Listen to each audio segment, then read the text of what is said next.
கடல் போன்று பரவியிருக்கும் கல்வியினை கல்விக்கடல் ஸ்டடி மெட்டீரியல்ஸ் யூடியூப் சேனல் மூலம் கற்க வந்துள்ள மதிப்பிற்குரிய ஆசிரியர் பெருமக்களுக்கும் அன்பு மாணவ செல்வங்களுக்கும் வணக்கம். இன்னைக்கான வீடியோவில் நம்ம என்ன பார்க்க போகிறோம் அப்படின்னு பார்த்தீங்கன்னா 10th ஸ்டாண்டர்ட் ஸ்டூடெண்ட்ஸ்க்கான ரொம்ப இம்பார்ட்டன்ட் வீடியோ இது.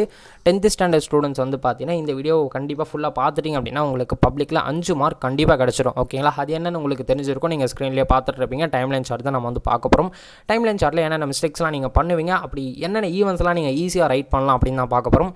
இதில் போல்டாக கொடுத்துருக்கக்கூடிய ஈவெண்ட்ஸ் பார்த்தீங்கன்னா நீங்கள் ஈஸியாக ஞாபகம் வச்சுக்க முடியும். அதை நீங்கள் பார்த்துக்கங்க.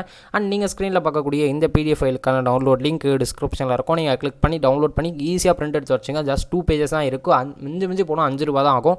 பிரிண்ட் எடுத்து பத்திரமா வச்சுக்கோங்க. நீங்கள் பப்ளிக் டைமில் கண்டிப்பாக ரிவிஷன் பண்ணுங்கள். ஒரு 10 நிமிடம் இதுக்கு ஒதுக்கி ரிவிஷன் பண்ணிக்கோங்க. ஓகே, நம்ம அந்த வீடியோக்குள்ளே போகலாம் வாங்க. ஃபர்ஸ்ட் பார்த்தீங்கன்னா நம்ம English events and Tamil events பார்த்துக்கலாம். அண்ட் நம்மளுடைய ஃபர்ஸ்ட் வேர்ல்டுடைய அதாவது உலக வரலாற்றிலுடைய முக்கிய நிகழ்வுகளை நம்ம பார்க்கலாம். அதுக்கப்புறம் இந்தியாவுக்கு தனியாக பார்க்கலாம். உங்களோட கொஷின் பேப்பரில் கொஷின் எப்படி கேட்குறாங்களோ அதை பேஸ் பண்ணி தான் நீங்கள் ஆன்சர் பண்ண முடியும். சப்போஸ் உங்களோட கொஷின் பேப்பரில் பார்த்தீங்கன்னா வேர்ல்டு ஈவெண்ட்ஸை மட்டும் ரைட் பண்ணுங்க அப்படின்னு சொல்லிட்டு சொன்னாங்கன்னா நீங்கள் வேர்ல்டு ஈவெண்ட்ஸை மட்டும் தான் ரைட் பண்ணணும். ஜென்ரலாக கொடுத்துருந்தாங்க அப்படின்னா நீங்கள் ரெண்டுத்தையும் கலந்து ரைட் பண்ணலாம். அதாவது இந்தியாவோட ஈவெண்ட்ஸ் அண்ட் வேர்ல்டு ஈவெண்ட்ஸை கலந்து ரைட் பண்ணலாம். நம்ம இப்போ பார்த்தீங்கன்னா ஃபர்ஸ்ட் வேர்ல்டு ஈவெண்ட்ஸ் பார்த்துடலாம். 1910 பார்த்தீங்கன்னா தென்னாப்பிரிக்கா ஒன்றிய பார்த்தீங்கன்னா உதயம் முதல், அதாவது formation of the Union of South Africa first அது நடந்தது.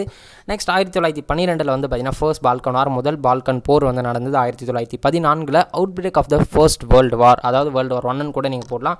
முதலாம் உலக போர் தொடங்கியது. 1917 ரஷ்ய புரட்சி நடந்தது, அதாவது ரஷ்யன் ரெவல்யூஷன் அப்படின்னு சொல்லுவாங்க. 1917 அது நடந்தது. 1918 அது end of the World War 1, அதாவது முதல் உலகப் போரினுடைய முடிவு அப்படின்னு சொல்லுவாங்க. 1919 பார்த்தீங்கன்னா பாரிஸ் அமைதி மாநாடு நடந்தது, அதாவது பாரிஸ் பீஸ் கான்ஃபரன்ஸ் அப்படின்னு சொல்லுவாங்க. அது நடந்தது. அப்படி இல்லை அப்படின்னா நீங்கள் ட்ரீடி ஆஃப் வெர்சைல்ஸுமே ரைட் பண்ணிக்கலாம். வெர்சைல்ஸுக்கு ஸ்பெல்லிங் தெரிஞ்சால் மட்டும் ரைட் பண்ணுங்கள். அப்படின்னா மிஸ்டேக்ஸ் பண்ணிடாதீங்க. பாரிஸ் பீஸ் கான்ஃபரன்ஸ் கரெக்டாக உங்களுக்கு ஸ்பெல்லிங் தெரிஞ்சு அதை ரைட் பண்ணிக்கோங்க. வெர்சைல்ஸ், அதாவது ட்ரீடி ஆஃப் வெர்சைல்ஸ் அப்படின்னா வெர்சைல்ஸ் உடன்படிக்கைன்னு சொல்லுவாங்க. 1920 பார்த்தீங்கன்னா பன்னாட்டு சங்கம் தோன்றியது, அதாவது establishment of the League of the Nations. இதை நீங்கள் ஈஸியாக ஞாபகம் வச்சுக்கணும் அப்படின்னா ஃபர்ஸ்ட் இயரோட எண்டிங்கில் பார்த்தீங்கன்னா லீக் ஆஃப் நேஷன்ஸை கிரியேட் பண்ணாங்க. அப்படி ஞாபகம் வச்சுக்கோங்க. ஃபர்ஸ்ட் இயரோட எண்டிங் அப்படின்னா 18 முடிஞ்சது, 20 கிரியேட் பண்ணிங்க. அப்படி ஈஸியாக ஞாபகம் வச்சுக்கோங்க. அதுவுமே ஒரு இம்பார்ட்டன்ட் ஈவெண்ட். சார் பார்த்தீங்கன்னா அது போல் பண்ணாமல் இருக்காரு. எஸ்டாப்ளிஷ்மெண்ட் ஆஃப் லீக் ஆஃப் நேஷன்ஸுமே ஒரு இம்பார்ட்டன்டான ஈவெண்ட் தான். சப்போஸ் உங்களுக்கு அது ஸ்பெல்லிங் தெரியல அப்படின்னா பிரச்சனை இல்லை, நீங்கள் அடுத்த ஈவெண்ட்ஸ் படிச்சுக்கங்க. இதில் ஸ்பெல்லிங் ரொம்ப முக்கியம். சார் அதனால தான் இம்பார்ட்டன்ட் ஈவெண்ட்ஸ், அதான் ரொம்ப ஈஸியான ஈவெண்ட்ஸ் மட்டும் உங்களுக்கு மென்ஷன் பண்ணி போல்டாக கொடுத்துருக்காரு. நீங்கள் அதை தெளிவாக பார்த்துங்க. 1922 பார்த்தீங்கன்னா முசோலினிஸ் மார்ச் ஆன் ரோம், அதாவது முசோலினியின் ரோம் குறிப்பு அணிவகுப்பு பார்த்தீங்கன்னா நடந்தது. அதேபோல் 1927 பார்த்தீங்கன்னா formation of Vietnam Nationals Party, அதாவது வியட்நாம் தேசிய கட்சி பார்த்தீங்கன்னா உதயமானது. 1929 பார்த்தீங்கன்னா பொருளாதார பெருமந்தம், அதாவது பார்த்தீங்கன்னா த கிரேட் டிப்ரெஷன் நடந்தது. அது ரொம்ப இம்பார்ட்டண்டான ஈவெண்ட், கரெக்டாக ஞாபகம் வச்சுக்கோங்க. அதேபோல் பார்த்தீங்கன்னா லண்டன் டிடி பார்த்தீங்கன்னா நடந்தது. நெக்ஸ்ட் பார்த்தீங்கன்னா 1933 பார்த்தீங்கன்னா Hitler become the chancellor of Germany, அதாவது ஹிட்லர் பார்த்தீங்கன்னா ஜெர்மனியினுடைய சான்சலர், அதாவது முக்கிய அமைச்சராக பார்த்தீங்கன்னா ஆகிறாரு. நெக்ஸ்ட் பார்த்தீங்கன்னா 1934, அதாவது பார்த்தீங்கன்னா 1934 லாங் மார்ச், அதாவது பார்த்தீங்கன்னா நீண்ட பயணம், மாவோவின் நீண்ட பயணம் நடந்தது. 1935 பார்த்தீங்கன்னா முசோலினியின் எத்தியோப்பியாவின் மீது படையெடுத்தல், அதாவது பார்த்தீங்கன்னா முசோலினி இன்வேட்டட் எத்தியோப்பியா அப்படின்னு சொல்லுவாங்க இங்கிலீஷில் ஈஸியாக இருக்கும் ஈவெண்ட்ஸ். நீங்கள் தமிழில் படிக்கும் போது சின்ன ஈவெண்ட்ஸாக படிச்சுங்க. இப்போ பார்த்தீங்கன்னா 1938 இந்த ஈவெண்ட் சின்னதாக இருக்குங்களா, அதுபோல் சின்ன ஈவெண்ட்ஸ் நீங்கள் தமிழில் படிச்சுங்க. இங்கிலீஷ் ஸ்டூடெண்ட்ஸ் பார்த்தீங்கன்னா இங்கிலீஷ் மீடியம் ஸ்டூடெண்ட்ஸ் அவங்கள சின்ன ஈவெண்ட்ஸ் படிச்சுங்க. 1939 பார்த்தீங்கன்னா outbreak of the First World War, முதல் உலக போர் பார்த்தீங்கன்னா இரண்டாம் உலக போர் பார்த்தீங்கன்னா தொடங்கியது. அதை கரெக்டாக நீங்கள் ஞாபகம் வச்சுங்க.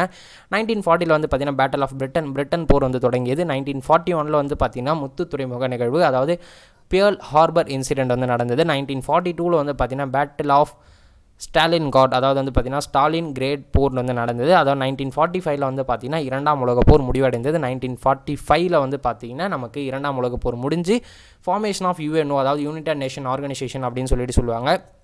அது பார்த்தீங்கன்னா நமக்கு ஃபார்ம் ஆச்சு. இப்போ நெக்ஸ்ட் நம்ம பார்த்தீங்கன்னா இந்தியாவோட ஈவெண்ட்ஸை பார்க்கலாம். அண்ட் அதே போல் நம்மளோட சேனலில் ரீசெண்டாக நிறைய இன்ஃபர்மேட்டிவான ஷார்ட்ஸ் வீடியோ அப்லோட் பண்ணிட்டு இருக்கோம். நீங்கள் இது வரைக்கும் பார்க்கல அப்படின்னா கண்டிப்பாக செக் பண்ணி பாருங்கள். ரொம்ப இம்பார்ட்டண்டான ஈவெண்ட்ஸ், அதே போல் நீங்கள் தெரிஞ்சிக்க வேண்டிய விஷயங்களை நம்ம ஷார்ட்ஸில் கொடுத்துட்ருக்கோம். செக் பண்ணி பார்த்துங்க. இந்த வீடியோ பிடிச்சிருந்தால் லைக் பண்ணிவிட்டு உங்களோட ஃப்ரெண்ட்ஸ்க்கு மறக்காமல் ஷேர் பண்ணுங்கள். வாங்க நம்ம இந்தியாவில் நடந்த ஈவெண்ட்ஸை பார்க்கலாம். 1905 வந்து பார்த்தீங்கன்னா பார்ட்டிஷன் ஆஃப் பெங்கால் நடந்தது. அப்படி இல்லை அப்படின்னா நீங்கள் சொசதி மூமெண்ட்மே வந்து ரைட் பண்ணிக்கலாம். பார்ட்டிஷன் ஆஃப் பெங்கால் அப்படின்னா வங்க பிரிவினை அப்படின்னு சொல்லிட்டு சொல்லுவாங்க. சொசதி மூமெண்ட் அப்படின்னா சுதேசி இயக்கம். நெக்ஸ்ட் வந்து பார்த்தீங்கன்னா நம்ம இம்பார்ட்டன்ட் ஈவெண்ட்ஸ் மட்டும் பார்த்துடலாம். அதுக்கப்புறம் 1916 வந்து பார்த்தீங்கன்னா லக்னோ பேக்ட், அது ரொம்ப இம்பார்ட்டன்ட். லக்னோ ஒப்பந்தம் சொல்லிட்டு சொல்லுவாங்க, அது இம்பார்ட்டன்ட் தான். நெக்ஸ்ட் 1960 இன்னொன்று நடந்தது, ஓம் ரூல் லீக் நடந்தது, தன்னாட்சி இயக்கம் வந்து நடந்தது. அதை நீங்கள் ரைட் பண்ணோம் அப்படின்னா ரைட் பண்ணிக்கோங்க. நெக்ஸ்ட் வந்து பார்த்தீங்கன்னா நமக்கு 1917 வந்து பார்த்தீங்கன்னா சாம்பியன் சத்தியாகிரகம், அதாவது சாம்பியன் சத்தியாகிரகம் வந்து நடந்தது. தமிழ் இங்கிலீஷுமே வந்து சேம் தான். நெக்ஸ்ட் 1918 வந்து பார்த்தீங்கன்னா கேதா சத்தியாகிரகம் நடந்தது. 1919 வந்து பார்த்தீங்கன்னா ரவுலட் ஆக்ட், அதாவது ரவுலட் சட்டம் வந்து நடைமுறைப்படுத்தப்பட்டது. ஜாலியன் வாலாபாக் மாஸ்கரஸ், அதாவது ரொம்ப ஒரு துயரமான சம்பவம் அப்படின்னா ஜாலியன் வாலாபாக் மாஸ்கரஸ் தான். அதை வந்து நிறைய பேர் தெரிஞ்சிருக்கும், ஒரு சிலருக்கு தெரியாதுன்னா செக் பண்ணிக்கங்க. 1919 ஜாலியன் வாலாபாக் மாஸ்கரஸ் வந்து பார்த்தீங்கன்னா நடந்தது. நெக்ஸ்ட் 1920 வந்து பார்த்தீங்கன்னா நான் கோஆபரேஷன் மூவ்மெண்ட் நடந்தது. அப்படி இல்லை அப்படின்னா நீங்கள் கைலஃப் மூவ்மெண்ட்டை கூட வந்து ரைட் பண்ணிக்கலாம், அதாவது கிலாஃப் இயக்கம் அப்படின்னு சொல்லுவாங்க. நீங்கள் அதையுமே வந்து ரைட் பண்ணிக்கலாம். மோஸ்ட்லி ஒத்துழையாமை இயக்கம் ரைட் பண்ணுங்கள். நான் கோஆபரேஷன் மூவ்மெண்ட் ஈஸியாக உங்களுக்கு தெரியும், ஸ்பெல்லிங்கும் உங்களுக்கு மிஸ்டேக் ஆகாது. நெக்ஸ்ட் 1992 வந்து பார்த்தீங்கன்னா சௌரி சௌரா இன்சிடென்ட் சொல்லுவாங்க, சௌரி சௌரா சம்பவம் அப்படின்னு சொல்லிட்டு சொல்லுவாங்க. அதேமாதிரி நீங்கள் வந்து பார்த்தீங்கன்னா ரைட் பண்ணிக்கலாம்.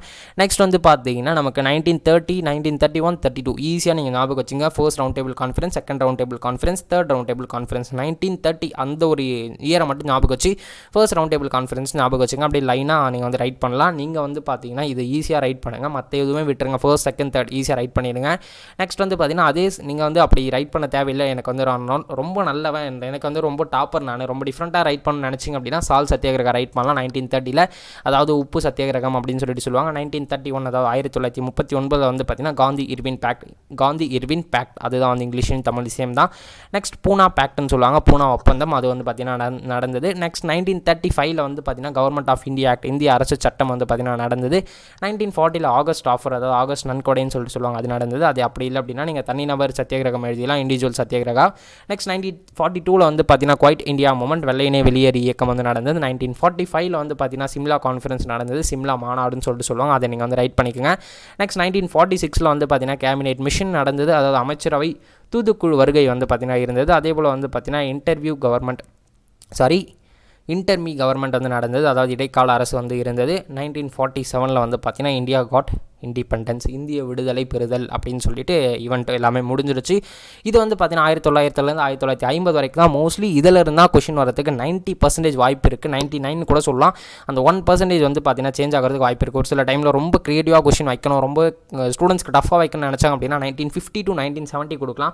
மோஸ்ட் ஆஃப் த இன்சிடென்ட்ஸ் வந்து நீங்கள் படிச்சுங்க. மோஸ்ட்லி வந்து இதில் இருந்தால் கொஷின் வரதுக்கு நிறைய சான்சஸ் இருக்குது. நீங்கள் இதையே வந்து படிச்சுங்க. சப்போஸ் ஒரு ரேர் கேசஸில் வந்து அப்படி கொஷின் வரும், மேபி நீங்கள் அதை வந்து அதில் இம்பார்ட்டன்ட் ஈவெண்ட்ஸை படிச்சுங்க. இதில் இருக்கக்கூடிய எல்லா ஈவெண்ட்ஸுமே வந்து படிச்சுங்க. நீங்கள் ஸ்க்ரீனில் பார்க்கக்கூடிய இந்த PDF ஃபைலில் டவுன்லோட் பண்ணோம் அப்படின்னா டிஸ்கிரிப்ஷனில் லிங்க் இருக்கும், கிளிக் பண்ணி மறக்காமல் டவுன்லோட் பண்ணிக்கோங்க. இந்த வீடியோ பிடிச்சிருந்தால் லைக் பண்ணிவிட்டு நம்மளோட சேனலுக்கு நீங்கள் இது வரைக்கும் சப்ஸ்கிரைப் பண்ணல அப்படின்னா மறக்காமல் சப்ஸ்கிரைப் பண்ணிவிட்டு உங்களோட ஃப்ரெண்ட்ஸ்க்கு இந்த வீடியோ ஷேர் பண்ணிவிடுங்க. அண்ட் நீங்கள் வேறு ஸ்டாண்டர்ட் அப்படின்னா கண்டிப்பாக உங்களுக்கு தெரிஞ்ச 10th ஸ்டூடெண்ட்ஸ்க்கு இந்த வீடியோ ஷேர் பண்ணுங்கள். Okay students, thank you.